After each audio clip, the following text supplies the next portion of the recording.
नमस्कार साथियों, स्वागत है आप सभी का अंकित इंस्पायर्स इंडिया पर। मैं हूं अंकित अवस्थी। हाल ही में बांग्लादेश की तरफ से कुछ ऐसी हरकतें हुई जिसकी वजह से भारत में तमाम जितने भी भारतीय हैं जो इस सारी घटना पर नजर बनाए हुए हैं, उनके मन में एक प्रश्न उठने लगा था कि बांग्लादेश, पाकिस्तान और चाइना के साथ मिलकर के क्या भारत के सिलीगुड़ी कॉरिडोर को, जिसे आप एक अन्य नाम चिकन नेक के नाम से जानते हैं, उसे नुकसान पहुंचाने के बारे में तो प्लान नहीं कर रहा है। असल मायने में आपको ध्यान हो तो पश्चिम बंगाल का एक जगह जिसका नाम है सिलीगुड़ी सिलीगुड़ी, जिससे बांग्लादेश और नेपाल के बीच की दूरी 22 किलोमीटर रह जाती है। अगर उस जगह पर कोई भी दुश्मन कार्रवाई करने की सोचता है या दुश्मन इस जगह को अपने कब्जे में लेने की सोचता है, तो इससे शेष भारत को पूर्वोत्तर भारत से अलग किया जा सकता है। ऐसी सोच इन्होंने अपने दिमाग में बनाना शुरू कर दिया था। आप सोचेंगे इनके दिमाग में क्या चल रहा है वो आपको कैसे पता? इन्होंने ऐसी बहुत सी हरकतें पिछले दिनों में की, जैसे चाइना को ये बताना कि पूर्वोत्तर जाना है तो हम ही रास्ता हैं, जैसे पाकिस्तानियों के साथ मिलना, जैसे भारत के खिलाफ बयान देना या फिर भारत के खिलाफ अपने लोगों को उकसावा करते रहना, शेख हसीना के खिलाफ फैसला सुना देना। ये तमाम वो हरकतें हैं जिनसे इनका भारत के प्रति नफ़रत सुनाई देती है। ताज़ा नफ़रत में इन्होंने अपने ही तरह से केस का मामला बना करके शेख हसीना पर फांसी की सज़ा दिलवाने की, यानी कि मौत की सज़ा दिलवाने का भी फैसला करवा दिया था।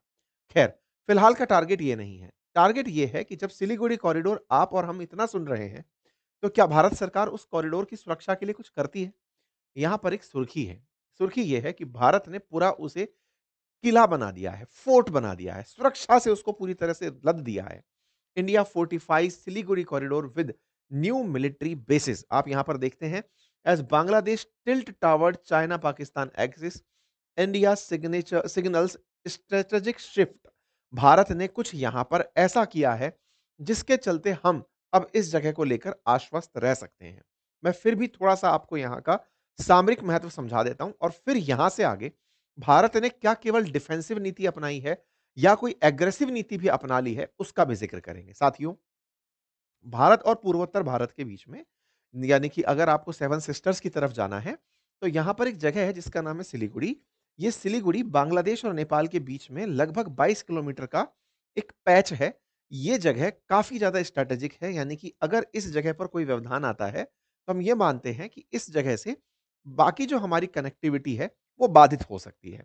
पश्चिम बंगाल का ये जो सिलीगुड़ी है, ये बांग्लादेश के लिए इन दिनों काफ़ी ज़्यादा महत्वपूर्ण हो गया है। क्योंकि इन्होंने कुछ दिनों पहले ही इस क्षेत्र के अंदर अपना एक पुराना पड़ा हुआ एयरबेस फिर से चालू किया है। हाल ही में बांग्लादेश ने अपने यहां पर पाकिस्तानियों को भर भर के इनवाइट किया है।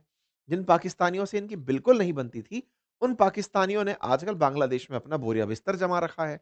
वो भी तब से जब से शेख हसीना यहां से निकलकर भारत आई हैं।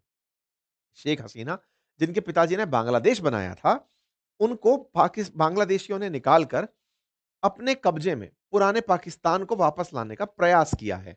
अर्थात जिस तरह से पहले पाकिस्तान में पूर्वी पाकिस्तान और पश्चिमी पाकिस्तान हुआ करता था, वैसे ही बांग्लादेश फिर से पूर्वी पाकिस्तान बनने की राह पर निकल पड़ा है। कुछ उस तरह की हरकतें यहां पर देखी जा रही हैं कि 1971 से लेकर अब तक बांग्लादेश के स्वतंत्र इतिहास को पूरी तरह गायब करने का प्रयास किया जा रहा है और पाकिस्तान इस काम को करने में इनकी बड़ी मदद ले रहा है। इनके साथ में लगातार बड़े स्तर के अधिकारियों की मुलाकातें होना या फिर पाकिस्तान के करीबी चाइना से इनकी बढ़िया मीटिंग करवाना, मीटिंग ही नहीं, इनके साथ डिफेंस डील तक साइन करवा देना। डिफेंस डील में 2.2 बिलियन डॉलर में फाइटर जेट बांग्लादेश को उपलब्ध करवाना। ये सारी चीजें ऐसी हैं जिनसे भारत के लिए एक निश्चित ही चिंता पैदा होती है। कुछ दिनों पहले हेमंत विश्व शर्मा जी का एक बयान वायरल हुआ जिसमें उन्होंने कहा कि अगर बांग्लादेश ये सोचता है कि वो भारत के चिकन नेक को अपनी तरफ से कब्जा करने की प्लानिंग में बनाता है या फिर पाकिस्तानियों को या फिर चाइनीज लोगों को ये दिखाता है कि चलो हम वहां पर कब्जा कर सकते हैं, तो देखिए, भारत की शक्ति को अंडर एस्टिमेट मत करना। आप हमें एक जगह से नुकसान पहुंचाएंगे, हम आपको दो जगह से चार भागों में बांट देंगे। ऐसी क्या कहानी थी, ध्यान से देखिए। मैंने भी पहले जब भारत के साथ बांग्लादेश की काफ़ी ज़्यादा रार पैदा हो रही थी, तब इस बारे में आपसे ज़िक्र किया था। असल मायने में भारत के जिस भाग से सिलीगुड़ी निकल कर जा रहा है या फिर कहिए कि सिलीगुड़ी जिससे पश्चिम बंगाल का एक हिस्सा नॉर्थ ईस्ट से जुड़ा हुआ है, उसके जस्ट दक्षिण में अगर आप चलते हैं, तो यहाँ पर एक चिकन नेक बांग्लादेश के लिए भी बनती है, जिसकी लेंथ लगभग 80 किलोमीटर है। यदि इस चिकन नेक के ऊपर आप कार्रवाई कर दें, यानी कि भारत यहाँ से एंट्री करे और इस तरफ निकले, तो यहाँ से यहाँ तक 80 किलोमीटर ट्रैवल करना होगा, जिससे बांग्लादेश का एक हिस्सा रंगपुर कॉरिडोर या रंगपुर करके जो जगह है, वो पूरी तरह से भारतीय क्षेत्र में हो जाएगी। यानी बांग्लादेश अगर ये सोचता है एक बार के लिए कि हम भारत के साथ में मैप के अंदर कोई परिवर्तन कर सकते हैं और वो परिवर्तन यदि इस तरफ से करके ये सोचता है कि भारत को 2 भागों में बाँटा जाए, तो यहां पर बांग्लादेश को याद दिलाया गया कि आपके पास से भी यहां से एक रास्ता निकलता है। अगर हम इस रास्ते को अपने साथ जोड़ लेते हैं, तो आपका ये हिस्सा जिसे रंगपुर क्षेत्र कहते हैं, ये भारत के कब्जे में हो जाएगा। वहीं पॉइंट नंबर 2, त्रिपुरा से अगर इस जगह की यात्रा कर दी जाए, तो अगेन बांग्लादेश का ये पूरा-पूरा हिस्सा मेनलैंड बांग्लादेश से तो अलग हो ही जाएगा और भारत को समुद्र से कनेक्टिविटी मिल जाएगी। भारत ऑलरेडी इन 2 जगहों के बारे में विचार करता है। ऐसी बातें ऐसी बातें आसाम के मुख्यमंत्री ने कही, जो कि उस पार्टी से बिलॉन्ग करते हैं जिसकी केंद्र में सरकार है।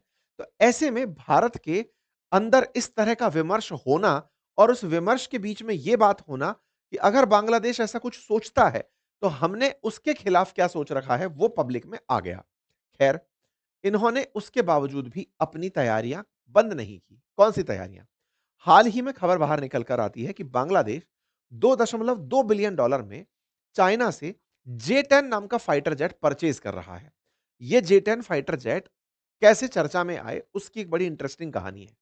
आप सभी को याद होगा, पाकिस्तान के साथ ऑपरेशन सिंदूर के समय भारत ने जब युद्ध लड़ा, 4 दिवसीय जो संघर्ष चला, जिसमें भारत ने भारतीय सीमा में रहते हुए पाकिस्तान के आतंकी ठिकाने जब नष्ट किए, तो पाकिस्तान ने पब्लिक मीडिया में एक न्यूज़ फैलाई, चाइनीज़ फेक न्यूज़ के माध्यम से कि उन्होंने जे-10 की मदद से भारत के राफेल गिरा दिए।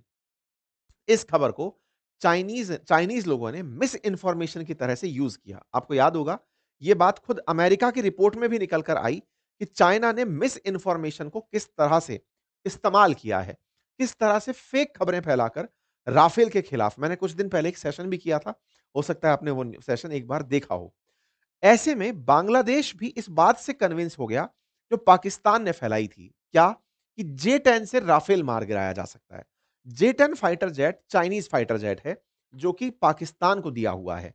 पाकिस्तान का लगभग फिलहाल 80% जो लड़ाई का असला है, वो चाइनीज़ है। ऐसे में इसी जे-10 के प्रति चाइना ने पाकिस्तान के थ्रू बांग्लादेश को मना लिया कि तुम भी जे-10 लो, भारत के राफेल अगर गिराने हैं, तो जे-10 काम में आएगा। बांग्लादेश के पास सब तरह की फ्लाइट मिलाकर कुल 212 जहाज हैं, जिनमें से 44 लड़ाकू जहाज हैं, उनमें से 36 चाइनीज़ मेड F-7 हैं और अब जेड-10 लेने की ये बातें कर रहा है। इसके पास 8 मिग-29 भी हैं। कुल मिलाकर के कुल मिलाकर पाकिस्तान के कहने पर बांग्लादेश जे-10 की राह चल पड़ा। $2.2 बिलियन की ये होने वाली डील, जिसमें लगभग 20 फाइटर जेट लेने की प्लानिंग है, चाइना इसे बहुत ही नॉमिनल कीमत पर दे रहा है। कितना नॉमिनल है? कि सोचिए कि लगभग इससे 4 गुना महँगा है भारत का राफेल, जबकि दोनों की जनरेशन 4.5 बताई जाती है।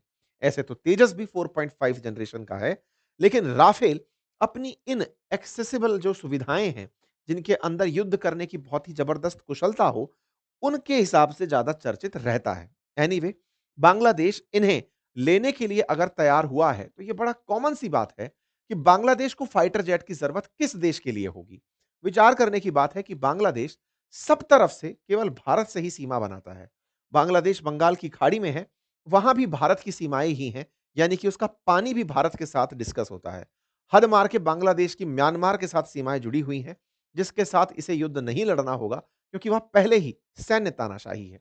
बांग्लादेश का अधिकांश हिस्सा भारत से घिरा हुआ है, उसके बावजूद इसे फाइटर जेट लेने की ज़रूरत पड़ रही है, वो भी पाकिस्तान के कहने पर चाइनीज़ फाइटर जेट। तो ये दर्शाता है कि बांग्लादेश भारत के खिलाफ कुछ पका रहा है और उन पकाने में जो सबसे बड़ी पकावट है, वो इस बात की कि भारत को कैसे नुकसान पहुँचाया जाए, पूर्वोत्तर भारत को शेष भारत से कैसे अलग किया जाए। मैं आपको याद दिला दूँ कि पाकिस्तान के प्रभाव में बांग्लादेश ने बहुत सारे चाइनीज़ फाइटर जेट खरीदे। चाइनीज़ फाइटर जेट कहिए, चाइनीज़ डिफेंस इक्विपमेंट कहिए, वो पहले भी खरीदे हैं।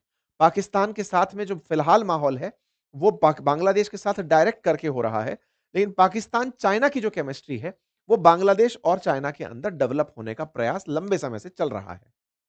यही हुआ कि बांग्लादेश में चाइनीज़ जो इंस्ट्रूमेंट्स हैं, उनके खराब होने की सुर्खियाँ कई सालों से बनती आ रही हैं। आप 2022 की कटिंग देख सकते हैं, आप 2021 की कटिंग देख सकते हैं, आप 2024 की कटिंग देख सकते हैं, जो बताती है कि बांग्लादेश के अंदर चाइनीज़ जो डिफेंस इक्विपमेंट हैं, वो बहुत बुरी तरह फेल मार रहे हैं। ऐसी ही एक खबर बनी थी, जब चाइनीज़ मेड जेट क्रैश हो गया था ढाका के अंदर, जिसकी वजह से 31 लोग मरे थे, जिसमें भारत ने मदद भेजी थी। भारत ने अपने डॉक्टर्स भेजे थे बांग्लादेशियों को बचाने के लिए। खैर, इन सभी चीज़ों से ऊपर फिलहाल इन दोनों का प्यार है।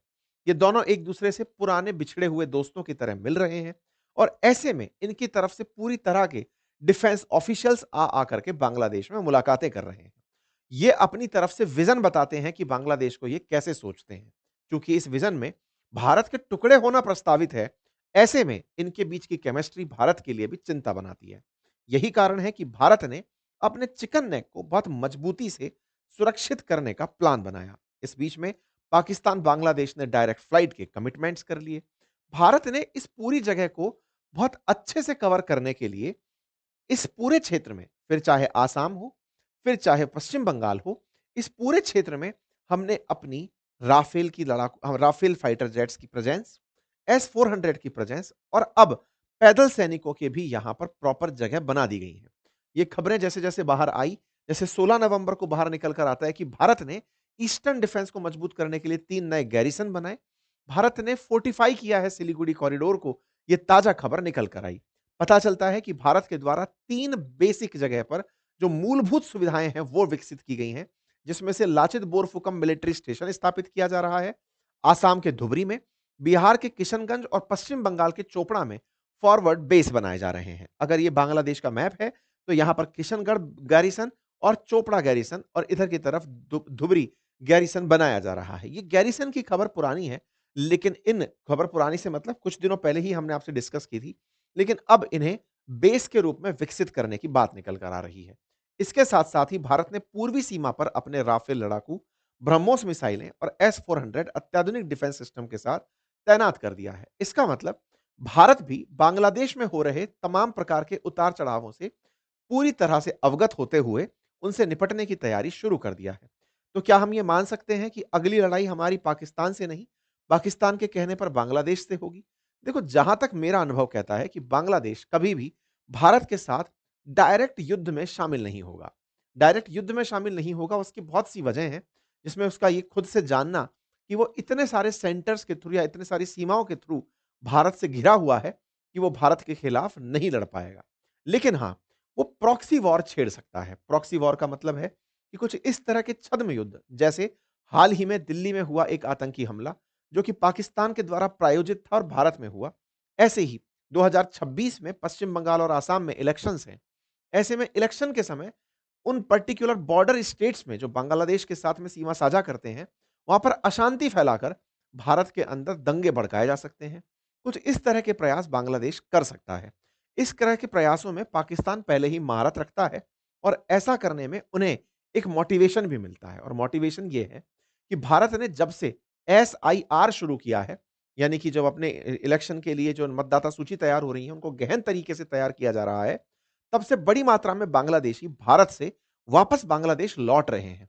ऐसे ही लोग जो लौट कर जा रहे होते हैं, इन्हें उकसावे में बांग्लादेश यूज़ कर सकता है। इन्हें पाकिस्तान के द्वारा बरगलाया जा सकता है, क्योंकि इन्हें भारत के इंटरनल क्षेत्र पता हैं। इन्हें आसाम और बांग्लादेश, पश्चिम बंगाल समझ में आता है।